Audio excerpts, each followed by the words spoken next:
It was Teamster, had 120 jobs. This is in the middle of the financial collapse. And this was on the verge of bankruptcy. So most people thought that not only was this company not fixable, these jobs were not savable. It was going into liquidation, into the bankruptcy market, and if we were to invest in this business, we would probably go down with them. But in my family, we grew up with a very simple ethos, which is we don't believe in unsolvable problems. We believe occasionally you're subject to leaders who are either unwilling or unable to solve problems, but fundamentally, I haven't ever met a problem that can't be solved. So we politely said, thank you very much. That's very constructive feedback that you think we're all going to fail miserably. And we went on to fix it anyway. And we not only fixed it, that 120-person operation today employs almost 4,000 people. Wow. We are the largest company of our kind on this continent, and we are one of the largest women-owned business enterprises in the United States. Wow. We survived the Great Recession. We survived the bankruptcies of two of our largest customers, GM and Chrysler. And we did all of that while paying 100% of every single employee's health insurance premiums. 100%. For them, their families, absolutely. Because I need to know that when people come in to work with my family, that they feel like they're part of it. I need to know that they're not focused on hardships, on whether or not their children can afford access to medical care, and I need them to know that we don't need to wait on a government to give us a law to tell us to do the right thing. We can do that on our own. So we've done that time and again, not just on health insurance, but while your elected representatives have been figuring out what to do about paid parental leave, we've just been busy providing it.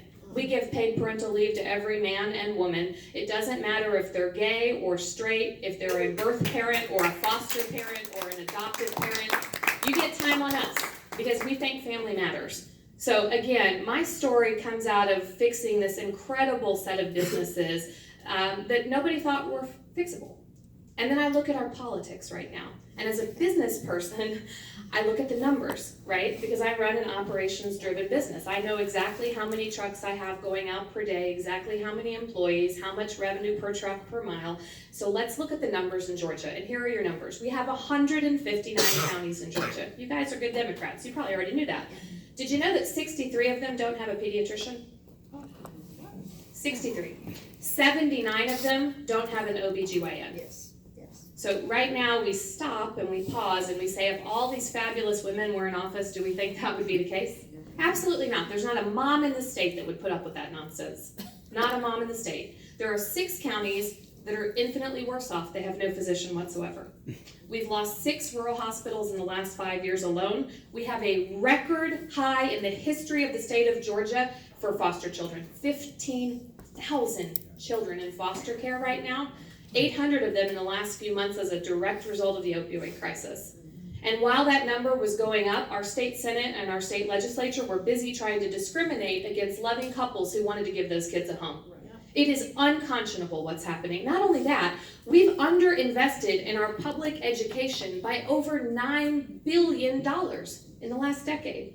Think about it. You can't possibly lead a 21st century economy. You cannot possibly have a 21st century workforce if you're not making 21st century investments in education. This is so basic. It is hard to believe how poorly our Republican colleagues have missed the boat on this issue. So when I look at the numbers, I see 12 years in which the Republicans have held the governor's mansion, the role of lieutenant governor, and majorities in both houses of our state legislature. And they have failed you. They have failed you, and worse yet, they're assuming you will do absolutely nothing about it.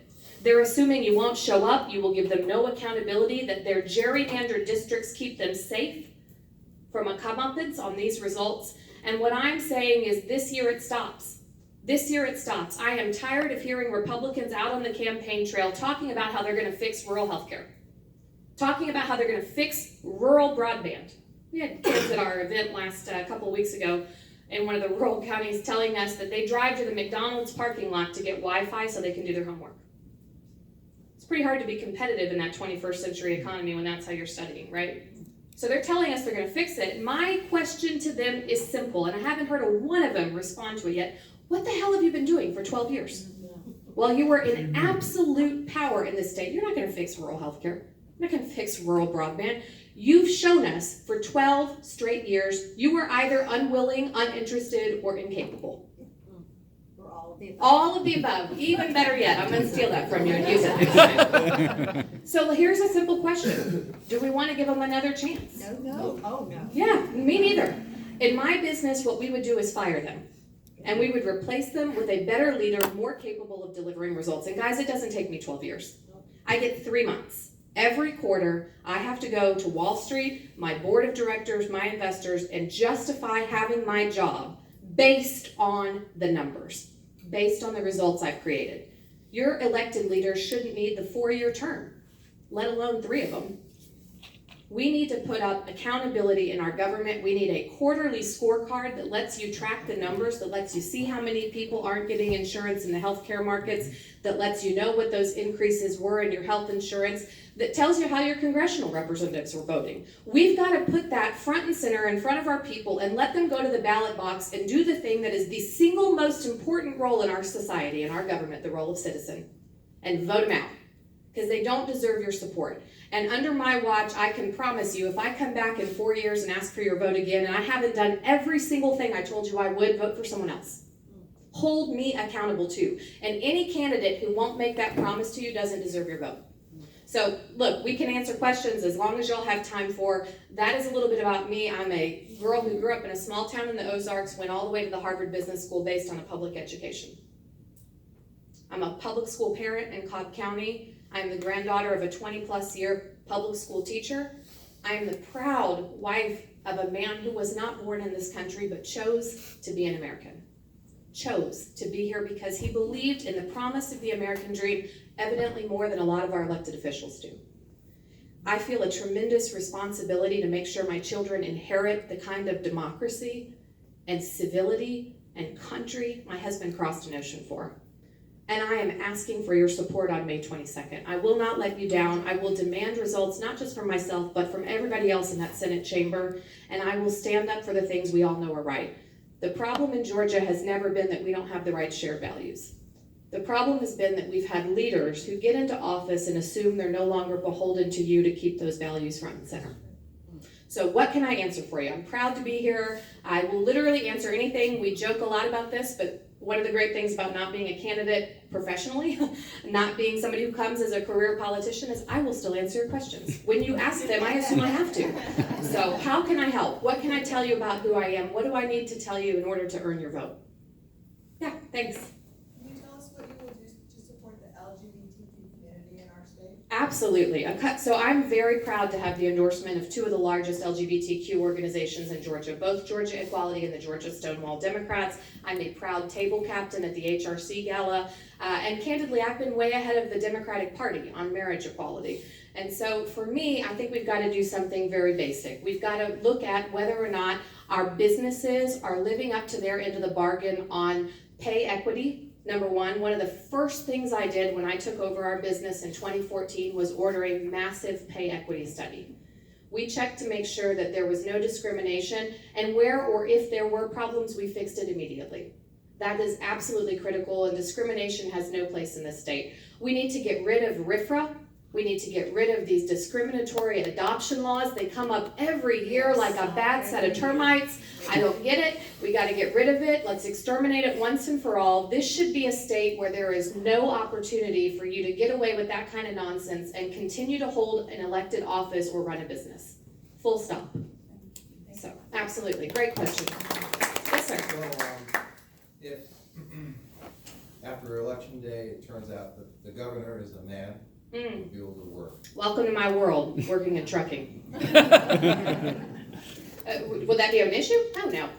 Look, I graduated from business school 15 years ago. I go up to Boston to my 15-year reunion in a couple of weeks. I have literally spent that entire career in industries where I was the only woman on the management team, in the executive suite, and on the board. You want to know when I got my first other woman on the board? When I added her, when I took over the business. I added a young woman who is remarkable, happens to be African American. We didn't add her because of what she looked like. We added her because she's freaking amazing. She made our business better. But here's the thing that happened. And this is what I tell people all over this state, guys, in deep red counties and in the heart of Atlanta. We had a revolution in the way our company was governed as our board started to look more like the communities where we live and work. I was shocked. I had a seat at the table. In fact, I had the best seat at the table, arguably, as chairperson. But it was adding another woman and a person of color to our board that started to make our discussions more holistic. Our exploration of problems was multifaceted, and the governance outcomes for the business as a direct result were better. And let's make no mistake, as that happens in this state, we will have the exact same effect in government. We have got to start having a government that looks like the communities we're representing. Does that answer your question? Yes. There we go. Well, I'm actually hoping that. Yeah, I mean, It's gonna be Stacy. yeah, look, and we've got, this is an incredible opportunity this year. Yeah. And it's not just, the top of the ticket or even, governor and lieutenant governor. You are looking at an incredible class of candidates. I mean, we had an event with 5 of us. Cindy and I were both there with a number of other female candidates running for all different offices in Georgia about a month ago. And when we left, I walked over and I said, we're gonna be fine. Democracy is saved, guys. The women are here. The women are here, and they're running, and they're voting, and they're not taking it anymore. And it's about time we had that network moment, I think. What else can I answer for y'all? Yeah, go ahead. First of all, I'd like, when you're elected, I'd like for Stewart, Georgia, the detention center there, to be investigated. And second of all, what are we gonna do about how we treat immigrants in Georgia? Yeah, so 2 different issues, right? We've got a criminal justice and prison reform question, and then we've got immigration. So I'll start with the immigration one just because this is so personal to me, guys. I am not just the wife of an immigrant. I am the mother to 2 children of an immigrant father. And seeing the kind of nonsense that happened down in Noonan, marrying into a family where somebody was actually executed by the Nazis in World War II for refusing to collaborate, it is painful for us to watch those symbols of hate be resurrected in a state with so much potential for goodness and so many loving people. So for immigration, we've got to do a number of things. We've got to stop Congress from kicking the can down to the state level. When we talk about things like sanctuary cities, what we're really doing is talking about the band-aids that municipalities and states are putting over the federal government's utter inability to produce comprehensive immigration reform. It is shameful how many students would love to come here. They get a great education from some of our top schools, top engineering talent, many of whom work in my R&D group from Georgia Tech, in fields like machine learning and artificial intelligence. Jobs of the future. These kids want to stay, and it's really difficult for them. We have got to give those kids an opportunity to stay here, create the businesses of the future here, create jobs here, pay taxes here. We've got to create guest worker programs at the federal level so our agricultural sector can not only survive but thrive. We've got to attack immigration from all angles, and I completely agree with Kathleen earlier. We cannot enable our local law enforcement to become a branch of ICE. Yes. There's a role for immigrations and customs enforcement, guys, but it's not the police's role. Right. And what you're doing is you're potentially denying justice for victims of crime in our communities.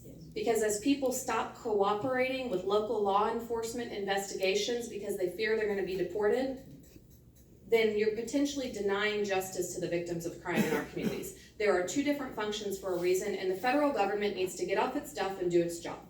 This is not Georgia's mess to clean up. On the prison side, I'm a huge proponent of ending cash bail. I'm going to be very direct with you. Do any of you know the Bronx Freedom Fund? So this is this incredible 2 public defenders in New York City who decided to raise a fund and bail people out. Because it turns out that 75% of people who sleep in a jail overnight, our county jails in this country, are there because they can't afford bail. 65% in Georgia, by the way. 99% of new prison construction in the last 20 years in this country has been to accommodate pretrial incarceration. So the Bronx Freedom Fund just started bailing people out. And they've got an incredible model that's expanding across this country. But what's more important is they now have 10 years worth of data that we can look at to see why cash bail creates a 2-tiered system of justice that is everything but just. What they found is more than 90% of the people who couldn't afford bail end up pleading guilty, whether or not they did it. Think about that, 9 out of 10, right? But when they bailed people out, more than 50% of them had the charges dismissed. And fewer than 2% were incarcerated. So we have in this country a problem with a for-profit prison system. That has to end. We have a problem with criminalization essentially of being poor. Yes. Guys, 2 generations ago, my granddad was a janitor in a General Motors factory. 2 generations ago. And I deliver millions of their cars a year now. That's who we are as a people. And we can't get there when folks like my grandparents or my parents who grew up with very much a working class, at best, background, when their stories of socioeconomic mobility aren't accessible, this country has ceased to live up to its great potential. And sadly, right now, there are many families, particularly people of color, who already feel that access has been slipping away. We've got to do a better job for them, and prison reform is going to be a huge part of that. What else can I answer for you guys? Yeah, go ahead. You talked about accountability and like a scorecard. One thing I found in Georgia is that there's a lack of sunshine laws. You know, other states, they broadcast all the public assemblies. Everything is visible. Here, everything seems to be behind closed doors and a good old boy network. Makes you a little suspicious, doesn't it? It does. Probably with good reason. So the question is around sunshine laws. So here's the thing. We actually have sunshine laws in Georgia. Interestingly enough, we have open records laws, but when the state legislators passed and created those laws, they did a funny thing. They carved themselves out of those laws. So if you're a city council member or a mayor, you have a sunshine law. If you're a state legislator or say a state senator, career politician currently running for Republican lieutenant governor nomination, and you get accused of serial sexual harassment, you get to go into a private, closed door, not subject to sunshine laws process, incidentally funded with taxpayer dollars. So we can't find money to fully fund our public schools every year, but this is apparently totally fine to fund, right? The prisons never hurt for money either, as I understand it. So, the settlements are not disclosed, the process is not open, and worse yet, those people can remain on the ballot, having received your taxpayer money to bail them out of trouble. It is a shameful system. We need greater ethics reform. We've started to make some strides back into 2013 with the ethics reforms laws that were pushed in, but we can do better. We need to bring this stuff out into the light, and I think anybody who doesn't want to put their proceedings on camera outside of a very narrow set of issues where there's reasonableness to having a closed door process, we should be very suspicious. But the reality is Georgia hasn't risen up and demanded better. This is your chance. Starting on May 22nd at the ballot box and again on November 6th, get out there and tell them what you think of that. I think it's nonsense. What's up? What do you think about the voting machine situation and stuff? As I understand it, the voting machines, first of all, we need to have a paper trail. I work in a business where we go through an annual audit, right? And you would not believe the kind of painful processes you go through to make sure everything is signed off on by your Big Four audit firm, right? If we don't have a voting system with similar auditable paper records trails, I don't know that in this environment we can assume our vote system has any integrity. The technology is outdated. We're one of the worst systems in the nation. We've got a Secretary of State who aspires to be your governor when he's not busy apparently driving his truck around rounding up immigrants. Incidentally, the only thing I got out of that video, have any of you guys seen this ad? Yeah. All I got out of it is he likes to drive his truck around, pick up a lot of men and take them home. Something to think about. So, this guy who's your Secretary of State wants to be your governor. He's purged, 700,000 voters from the rolls? Think about that, guys. The most foundational element of actually being a representative democracy is that you get a vote. This guy is out to change that election math.